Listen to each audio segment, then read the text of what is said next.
Russell in the #2 pick. He said he has a talent to be an all-star, but he needs a leader and someone that players want to play with. Russell was asked about those comments in his introductory press conference in Brooklyn, and Russell said, quote, "I can't really control that. What they say, I'm gone, so it's in the past. I'm here now. It's irrelevant, honestly." Do you like that out of Russell, Will? No, because it's not true. I just have an affinity for the truth. I just don't like lies, and or for that matter, just simply being wrong. I like being right. That's why I do it so often. But anybody that listened to the show yesterday might have heard my final take. I know you did, John, and that is this, that I think Magic Johnson's comments were harsh, but they were truthful. The truth hurts. That D'Angelo wasn't a leader on that team.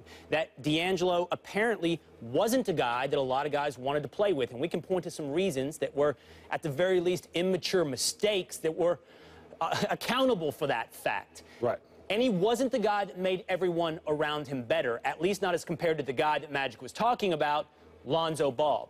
So the truth hurts. And I appreciate it, even though it's the truth. I said this yesterday, John. I didn't like it at all when Pete Carroll said the reason he didn't sign Colin Kaepernick is because Colin Kaepernick's of starter quality.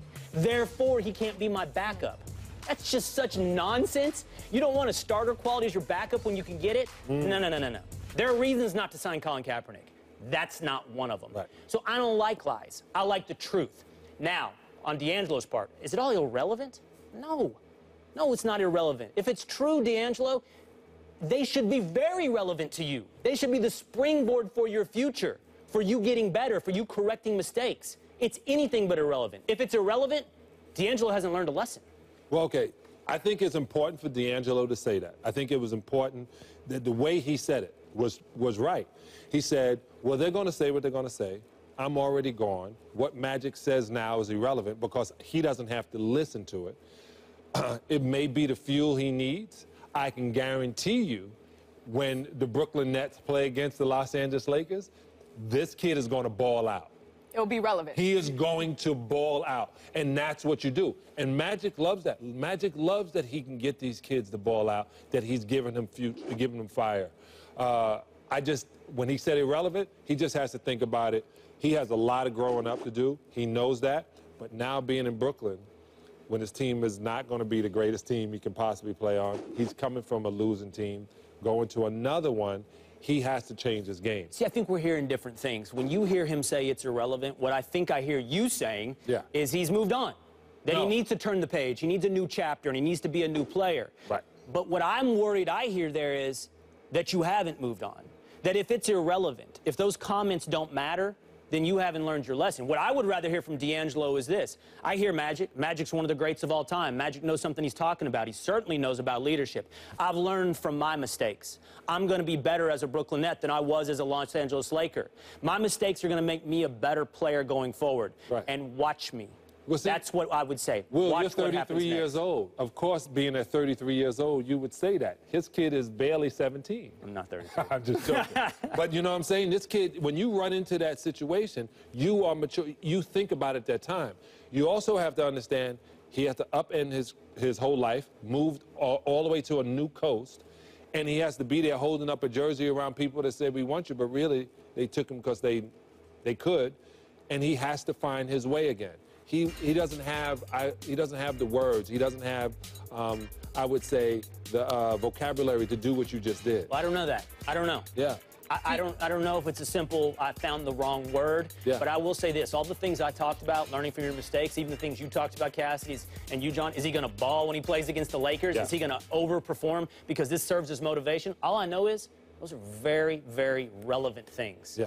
This is relevant. It's not irrelevant. It makes you better. And that's right.